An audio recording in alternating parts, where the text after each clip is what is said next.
대림절의 의미를 잘 설명해주는 그런 영상이었죠. 대림절이 무르익어가고 있습니다. 대림절 둘째 주일, 아름다운 소식을 전합시다. 자, 한번 따라해 보겠습니다. 아름다운 소식을 전합시다. 아름다운 소식을 전합시다. 아멘. 오늘 말씀에 아름다운 소식을 어떻게 전하는지 구체적으로 네 가지를 설명해 드릴 건데요. 자, 아름다운 소식을 전하는 자가 되어야 하겠습니다. 대림절의 의미를 잘 말해주는 오늘 본문 말씀입니다. 기원전 586년, 성경학자에 따라 587년 차이가 있습니다만, 예루살렘이 바벨론에 의해서 점령당하고 유대 나라가, 남유대가 완전히 멸망했어요. 북이스라엘은 그 전에 멸망했고, 이제 이스라엘이라는 나라가 완전히 없어져 버린 그런 상황이 되어버렸습니다. 586년, 기원전 586년이라는 연도는 그래서 매우 중요합니다. 이미 2년 전에 예루살렘이 바벨론에 의해서 1차 함락당했습니다. 그래서 그 당시 남유대의 왕 여호야긴을 비롯해서 많은 유대인들을 이미 바벨론의 포로로 데려갔습니다. 그리고는 586년, 기원전 586년에는 예루살렘 성전을 불태워버렸습니다. 예루살렘 성안이 완전히 초토화되었습니다. 많은 사람들이 다 죽고 젊은이는 모조리 다 끌려가고 바벨론 사람들이 예루살렘에 들어왔습니다. 바벨론 포로기가 시작되었습니다. 이 어려울 때에 등장한 선지자 이사야 선지자입니다. 그런데 우리가 알고 있는 이사야 선지자는 이사야 1장에 나오는 그런 기원전 8세기, 기원전 800년 전에 있었던 원래 이사야. 이사야 초반부에 주님 내가 여기 있습니다. 나를 사용하소서 라고 이사야의 소명을 우리가 알고 있는데, 그 이사야와는 다른 이사야죠. 실제로 시기적으로도 그렇죠. 한 사람이 200년 이상을 살 수는 없는 것이죠. 지난 시간에 말씀드린 대로 이사야서 말씀을 우리가 보면, 기원전 586년은 유대가 멸망한 그런 해였고요. 예루살렘이 함락당한 해였습니다.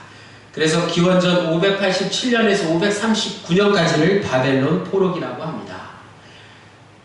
또 537년이 되어서 약 50년 정도가 지나서 수르바벨에 의해서 바벨론에서 1차 포로들이 귀환하는 놀라운 일이 일어납니다. 그래서 무너졌던 예루살렘 성전을 재건하는 일이 벌어지죠. 좀 전에 말씀드린 대로 제1 이사야는 이사야 1장에서 39장까지 우리가 알고 있는 그 이사야라는 사람에 의해서 쓰여졌고, 오늘 40장부터는 제2 이사야라고 그렇게 알려져서 다른 인물에 의해서 이사야가 쓰여진 것이죠. 또 제3 이사야, 지난 시간에 말씀드린 대로 56장에서 66장까지입니다. 성경학자들은 이 인명의 선지자, 오늘 제2 이사야가 시작되는 이 제2 이사야에 등장하는 이 선지자를 제1 이사야와 똑같이 이사야라고 부르는 것입니다. 그는 바벨론에서 하나님의 신앙을 잊어버리고 바벨론의 문명에 길들여져가는 이스라엘 동족들을 위해서 그들을 어떻게 하면 깨울 수 있을까? 정신을 바짝 차리게 할 수 있을까? 하나님의 말씀을 선포하기 시작했습니다. 이사야 40장 1절이 바로 그것입니다. 내 백성을 위로하라. 내 백성을 위로하라. 이 말씀으로 시작합니다. 오늘 본문을 잘 읽어보면 많은 명령어가 나오죠. 위로하라, 예비하라, 외치라, 산에 오르라, 소리를 높이라, 하나님을 보라, 이런 명령어들이 많이 나옵니다. 누가 명령하고 계시죠? 하나님께서 명령하고 계시죠. 누구에게? 선지자에게, 우리에게, 그리고 한번 상상해 보세요. 하늘나라 천사들에게. 지금 오늘 본문은 이렇게 생각하시면 좋을 것 같아요. 하나님께서 회의를 열으셔서 하늘나라 천사들을 모아놓고 천사회의라고 하면 좋겠죠. 하나님께서 천사들에게 명령을 내리는 그런 장면입니다. 하늘나라에 하나님의 명령을 받은 천사들 있잖아요. 그래서 그 천사들이 다시 선지자에게 내려가서 또 주의 백성들에게 내려가서 그 명령을 이제 막 전하는 그런 장면이라고 보시면 좋겠습니다. 하나님께서 하늘나라 천사들과 주의 사자들에게 명령하고 있습니다. 그래서 오늘 크게 네 가지: 위로하라, 예비하라, 외치라, 보라. 이 네 가지를 우리가 말씀을 나누도록 하겠습니다. 첫 번째 명령이 무엇이었다고요? 위로하라. 너희 하나님이시 너희는 위로하라. 누구를? 내 백성을 위로하라. 위로하라. 이 말씀으로 시작합니다. 바벨론 포로기 오랜 세월이 지난 뒤에 들린 가장 기쁜 소식, 그것이 바로 위로하라 했습니다. 내 백성을 위로하라. 하나님의 음성이 단호하게 명령으로 울려 퍼지고 있습니다. 여기서 말하는 내 백성은 당연히 이스라엘 백성들이고 바벨론의 포로로 잡혀온 사람들입니다. 이처럼 위로받아야 할 사람들이 누구인지를 분명히 밝히면서 동시에 이스라엘 백성들을 억압했던 강대국 바벨론이 이제는 더 이상 힘을 쓸 수 없게 될 것이라는 것을 또 확실히 밝히고 있다는 사실이 중요합니다. 2절 말씀에 너희는 예루살렘의 마음에 닿도록 말하며 그것에게 외치라. 그것에게 외치라. 그 노역의 때가 끝났고 그 죄악이 사함을 받았느니라. 그의 모든 죄로 말미암아 여호와의 손에서 벌을 배나 받았느니라. 위로받는 시점이 어느 시점인가? 바로 죄에 대한 대가를 치는 뒤였다는 것입니다. 사형수가 5년, 10년 자신의 죄값을 다 하고 이제 감옥에서 나오는 그 순간과 같습니다. 여호와의 손에서 배나 되는 벌을 받았다는 표현은 곧 자신의 죄값을 다 치렀다는 것을 말해주고 있습니다. 1절에서 2절까지의 말씀을 우리의 삶에 적용시켜보면 우리가 절망적인 상황에 있을 때 내가 그 절망적인 상황에 처한 이를 위로하고 싶은데 그런 마음이 들 때가 있습니다. 나에게 그럴 자격이 있을까? 내가 그 사람을 정말 위로해주고 싶은데, 내가 그 사람을 정말 도와주고 싶은데 나는 그 사람과 아무런 관련이 없으니 돕고 싶어도 자신있게 도울 수 없는 상황이 있습니다. 그렇게 생각할 때가 있습니다. 그런데 오늘 본문은 우리에게 분명히 말씀하고 있습니다. 누군가 절망적인 상황에 처해 있을 때, 옆에 계신 분이 아주 절망적인 상황에 처해서 괴로워하고 있을 때 내가 그 사람을 위로할 수 있다는 근거가 무엇인지를 분명히 알라는 것입니다. 그 근거는 바로 너희는 나의 백성이요 나는 너희의 하나님이라 는 말씀. 우리가 하나님의 백성이기 때문에 하나님과의 나의 관계를 생각해 보니까 하나님과 나의 좋은 관계를 통해서 하나님께서 나를 위로하시고 내가 하나님의 자녀로서 위로받기에 합당하다는 사실을 깨닫는 것입니다. 그러므로 내 주위에 있는 누구든지 나는 그 사람을 위해서 위로해 줄 수 있습니다. 절망에 빠진 이들을 위해서 같이 눈물을 흘리며 슬퍼하며 기도해 줄 수 있습니다. 이것이 바로 하나님의 사랑입니다. 로마서 8장 38절에서 39절 말씀 다 같이 읽겠습니다. 내가 확신하노니 사망이나 생명이나 천사들이나 권세자들이나 현재일이나 장래일이나 능력이나 높음이나 기쁨이나 다른 어떤 피조물이라도 우리를 우리 주 그리스도 예수 안에 있는 하나님의 사랑에서 끊을 수 없으리라. 우리를 하나님의 사랑에서 끊을 수 없으리라. 이것이 바로 하나님과 나의 관계이고 내 옆사람과의 관계라는 사실. 그리스도인으로서 결코 절망할 수 없는 이유를 우리는 분명히 알아야 할 것입니다. 오늘 우리에게 주는 두 번째 메시지, 예비하라. 여호와의 길을 예비하라. 3절에서 5절 말씀. 3절에서 5절 말씀을 읽어보면 2017년 1월 첫째 주일 신년 감사 예배 때 우리가 드린 그 말씀과 거의 동일한 말씀입니다. 올 한 해 우리 궁극표어인 미래로 나아가는 공동체 이사야 62장 10절 말씀에 있는 말씀과 거의 비슷한 말씀들이 계속해서 나옵니다. 3절 말씀 같이 읽겠습니다. 시작. 외치는 자의 소리여 이르되 너희는 광야에서 여호와의 길을 예비하라. 사막에서 우리 하나님의 대로를 평탄하게 하라. 길을 닦으라. 수축하라. 예비하라. 평탄케 하라. 사막이 보이시나요? 여기에 우리가 생각할 수 있는 이미지가 바로 두 가지. 사막, 저 사막, 모래바람과 모래산으로 가득한 저 사막에 길을 낸다는 거 한번 생각해 보십시오. 저 사막에 길이 나면 저렇게 되는 것입니다. 하나님의 대로를 생각해 보십시오. 사막에 건설되는 큰 길의 이미지와 그 길에서 행진하는 왕이신 여호와 하나님의 행렬을 상상해 보십시오. 하나님께서 우리에게 오실 때 바로 이러한 길로 오신다는 말씀입니다. 이 큰 길을 누가 이용한다고요? 고대에는 로마의 황제가 왕이 행차할 때 그리고 군대를 거느린 위용을 갖춘 행렬이 행진할 때 필요한 길이었습니다. 그런데 우리가 사진으로 보는 이 엄청난 이 대로보다 더한 더 넓은 하나님의 대로가 우리 앞에 드러나게 될 것이라는 말씀입니다. 하나님께서 왕의 위엄을 갖추시고 행진하시는 계획, 그것을 널리 공포하는 말씀입니다. 즉 하나님께서 직접 몸소 나타나셔서 하나님의 통치가 이 땅에 실현되고 있다는 사실입니다. 그것이 바로 예수 그리스도의 오심. 대림절을 맞이하면서 예수님께서 이 땅에 오시는 장면을 우리가 상상할 때 복음서에 이러한 이미지들이 많이 나오고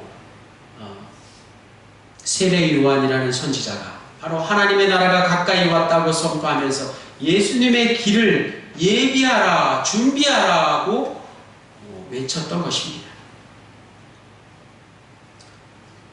이미지는 이렇지만 이미지는 너무나도 시원한 큰 길로 하나님께서 우리에게 오시는 것 같지만 당시에 바벨론의 포로로 잡혀있던 이스라엘 백성들이 고향 땅 이스라엘로 돌아가기 위해서는 얼마나 힘들었을까요? 정말 그 사막과 같은 그 사막을 지나서 길을 내서 예루살렘까지 가기에는 얼마나 힘들었을까요? 그런데 그 길에 하나님께서 이미 행진을 시작하셨고 하나님께서 함께 하신다는 사실을 깨닫게 되었다는 사실. 4절 말씀. 골짜기마다 도두어지며 산마다 언덕마다 낮아지며 고르지 아니한 곳이 평탄하게 되며 험한 곳이 평지가 될 것이요. 하나님의 행진에 방해가 되는 것이 있다면 모두가 제거될 것이라는 말씀입니다. 그 누구도 그 아무것도 하나님의 행진을 막을 수 없다고 방해할 수 없다고 선포하고 있습니다. 4절 말씀 가운데 가슴에 와닿는 것은 산이 무너지는 것은 우리가 생각해 볼 수 있는데 골짜기가 도드라진다는 것을 평탄해져서 평지가 된다는 것을 생각해 보면 큰 후회가 되지 않을 수 없습니다. 바로 골짜기와 같은 우리 마음의 상처들이 우리의 마음에 깊게 파인 움푹 파인 그러한 상처들까지 하나님께서 다 도드라지게 메워주실 것이라는 말씀입니다. 5절 말씀. 여호와의 영광이 나타나고 모든 육체가 그것을 함께 보리라. 이는 여호와의 입이 말씀하셨느니라. 사실은 하나님의 행진에 가장 방해가 되는 것은 사막도 아니고 높은 산도 아닙니다. 가장 방해가 되는 것, 두려운 것은 지상의 권력을 가진 자들입니다. 바로 거대한 바벨론 제국의 왕과 그 군대들이 버티고 서 있는 것, 그것이 가장 방해가 되는 것이었습니다. 하지만 그것들조차 하나님의 행진을, 하나님의 강림을 막을 수 없습니다. 골짜기도 높은 산도 황야도 다 깎아지고 메워지고 평탄해져서 고속도로가 건설되듯이 이 지상의 어떤 세력도 하나님의 행진을 막을 수는 없습니다.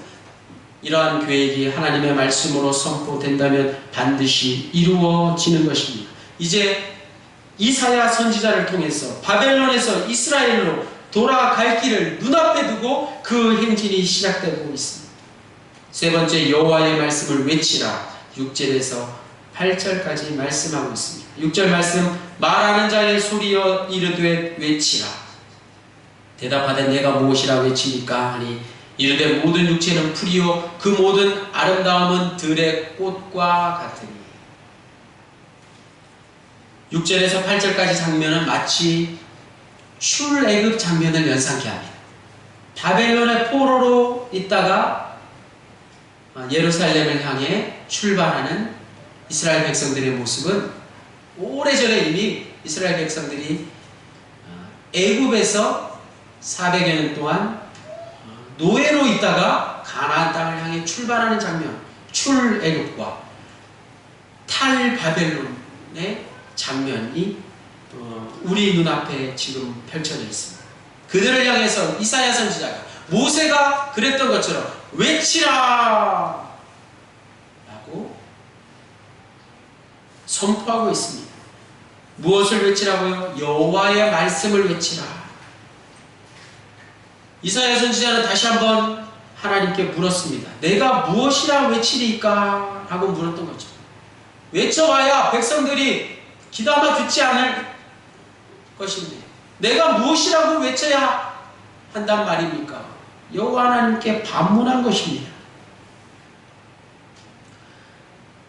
6절 말씀을 종교개혁가 마틴 루터는 설교하라 라고 그렇게 번역했습니다. 외치라는 말을 설교하라 라는 말로 번역했다는 것이죠. 설교는 자신이 들은 말을, 자신이 말씀을 묵상하면서 깨달은 말씀을 기계적으로 그대로 전하는 것이 아니라 여호와의 말씀을, 하나님의 말씀을, 성경 말씀을 해석해서 전달하는 것입니다.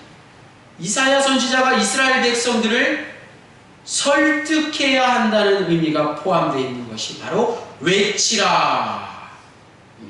그래서 어떻게 설득해야 하는지를 알려달라고 반문해서 물었던 것입니다.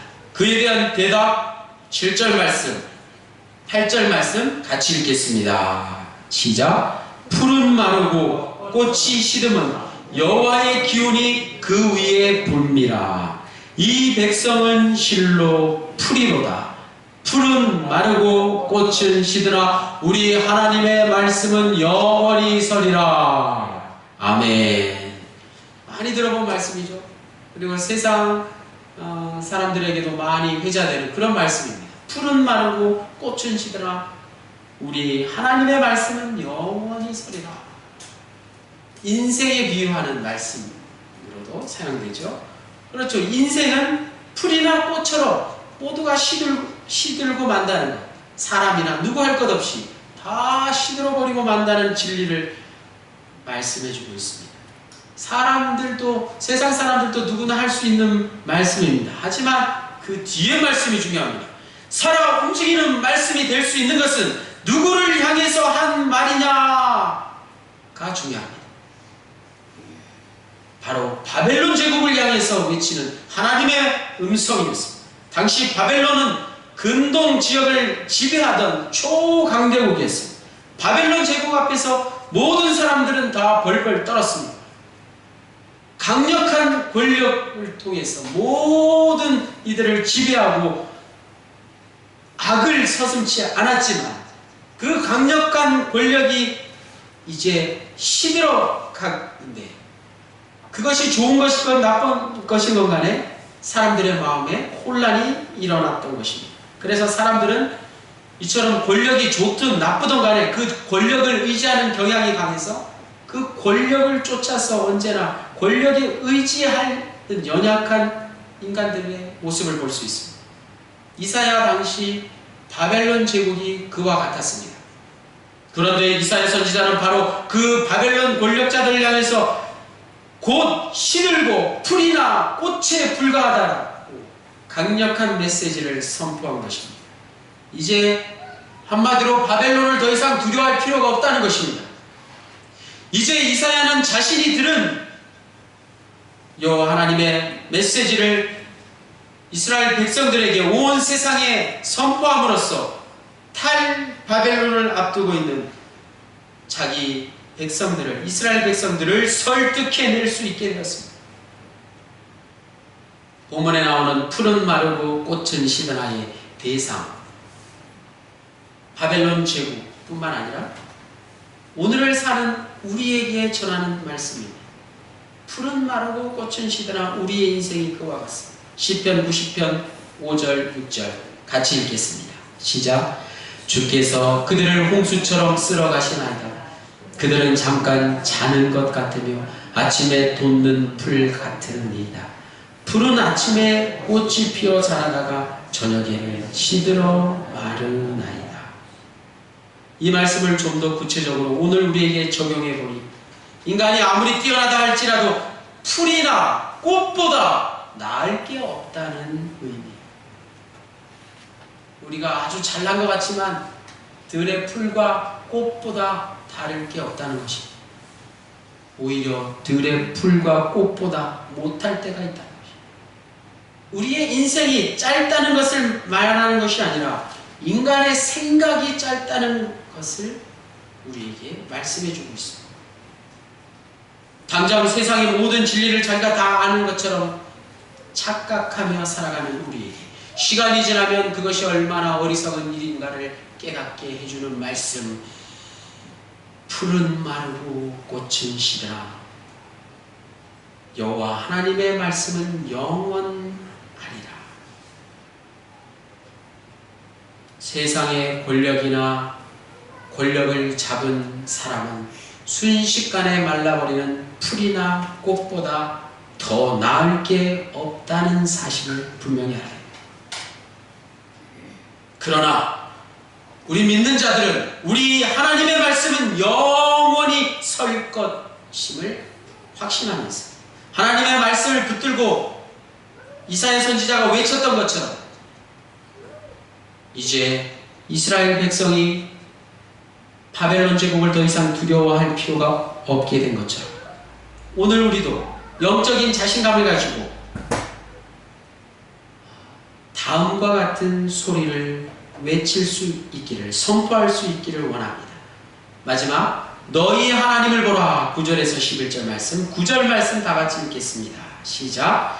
아름다운 소식을 시온에 전하는 자여, 너는 높은 산에 오르라. 아름다운 소식을 예루살렘에 전하는 자여, 너는 힘써 소리를 높이라. 두려워하지 말고 소리를 높여 유다의 성읍들에게 이르기를 너희의 하나님을 보라 하라. 아멘. 오늘 우리가 예배 전 부른 찬양의 가사와 같습니다.